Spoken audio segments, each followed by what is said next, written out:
platform of a sit-down interview with Anderson Cooper that has an audience of millions to communicate to society that rape is something we need to take seriously. Rape is something in which is very harmful, very violent, and very hurtful. And people in society who will downplay rape, who will sexualize rape through rape fantasies, smut books, 50 Shades of Grey, so on and so forth, are dead wrong. Because there's nothing sexy and there's nothing sexual about it. And I think we should all agree on that, Dean. And I think that's why it's a little peculiar that without even, we'd all agree that it's violent, it's horrible, it's terrible. For her to sit there and not from her perspective. She thinks that most people think of rape as sexy. Dude, you mute me constantly. Put yourself in her shoes. If you were a victim of rape and you thought that most people think of rape as sexy, can you reasonably see how when you have an audience of millions of people, you might say, well, it's not sexual, it hurts? First, if you think most people think rape is sexy, you're in a thought process that I can't even identify with. Because you're not a victim of that trauma.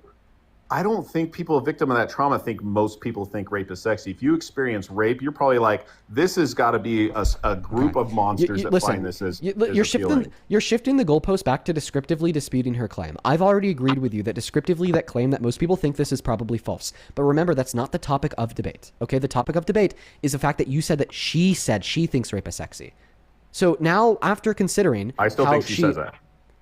But after considering how she explicitly said that this wasn't sexual, it hurt, okay, therefore she was condemning the people that do think it's sexy. And now after I gave you the analogy where, like, if we were interviewing an 85-year-old black elderly person that grew up during racial segregation, they said that most people think of racism as convenient. It's not convenient. It hurts. Okay, like, clearly our takeaway would never be that they think racism is convenient. Can you agree that you're wrong? No.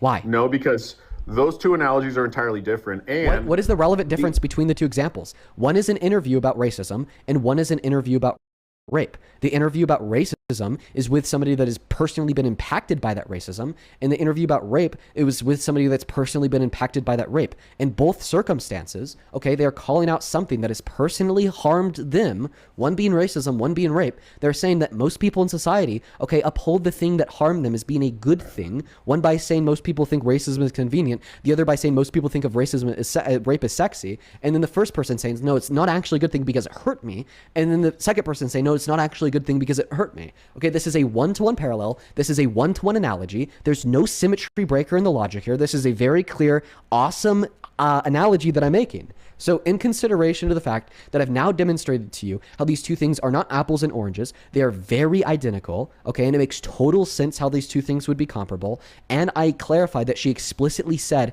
that what happened to her was not sexual, it hurts. How could you possibly reason your way to the conclusion that she was trying to communicate that she thought rape is sexy? Because of the fact that the main thing that you take away from what she says is she wants to make it very clear that there's this delineation between I wasn't ravaged and it didn't feel good. It hurt. We know, okay, she's claiming she was raped. We all understand. I mean, that goes without saying. And then when she brings it even further, and this is an interview with Anderson Cooper 30 years after it supposedly happened, and another year after they stretched out the statute of limitations to be able to bring this case. He's actually pivoting. Now he wants to talk about how long the allegation came out, the statute of limitations, but he can't describe, okay, how in consideration of all the arguments I just gave, she was clearly not saying that she thinks rape is sexy. All of that into consideration, Dean, that I just mentioned, and then she's sitting up there saying, well, you know, I think most people think rape is sexy. It wasn't sexy. It wasn't like that. It's like you would not hear those words come out of an actual victim's mouth. Okay, so if a black person that has personally been victimized by racism, if a black person who's been personally victimized by racism says, I think that most people think of racism. So if a black person that has personally been victimized by racism, you know this person was like literally a part of segregation, okay? If they said that most people think of racism as convenient, it's not convenient, it hurt. Would you conclude that they're saying that they think of racism as convenient? I don't believe that they would think that it's convenient. Okay, Dean. then you can't say But that the you can believe problem that she you're thinks rape having is sexy. What is the difference between E. Jean Carroll saying that most people think of rape as sexy, it's not sexy, it hurt, and like a black person that had been victimized by racial segregation saying, I think that Because most people think of in racism the as convenient, black it's not person's convenient, case- it hurts.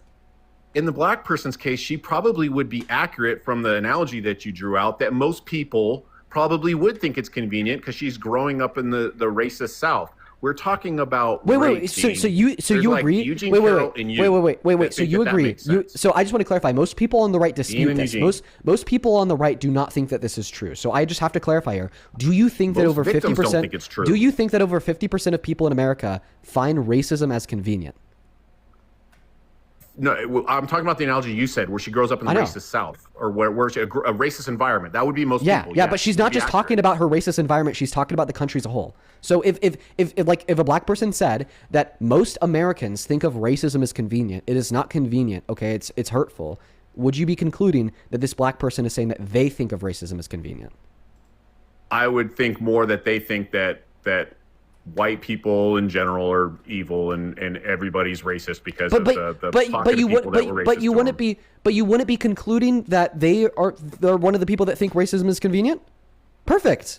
Okay, so now we've disputed this point. Okay, so in E. Jean Carroll's circumstance, okay, right? One of the analogy here be, by the way, I don't believe what this guest is saying about racism, okay? But one of the analogy here be that, well, this would be E. Jean Carroll concluding that most people think of rape as sexy because it's a trauma-based experience where she's hypercritical of those that do glamorize or sexualize rape the same way in the analogy you said the black person was being hypercritical of the way that people glamorize racism, and we wouldn't conclude, okay, that therefore E. Jean Carroll thinks of rape as sexy. Can you just like fucking start using your brain, you fucking moron? Like legitimately, I'm so saddened by the fact. It's you and Eugene Carroll, okay? You guys. Yeah. Continue to project. I'm so saddened by the fact that I, as a 21-year-old, have to teach grown men how to be better. I'm so saddened by the fact that I, as a 21-year-old, have to like pull on these fucking various arguments and the rhetorical and semantic content of the interview that E. Jean Carroll gave just to push him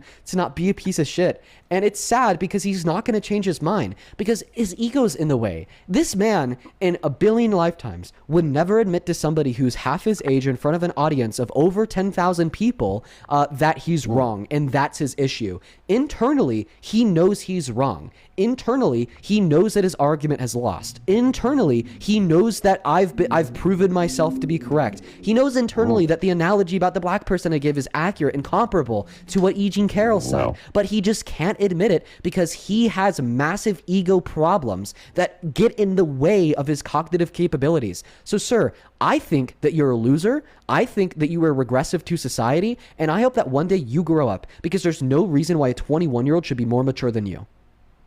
Who says you're more mature than me, Dean? Because this conversation says that I'm more mature than you. Thank you so much for coming up and for the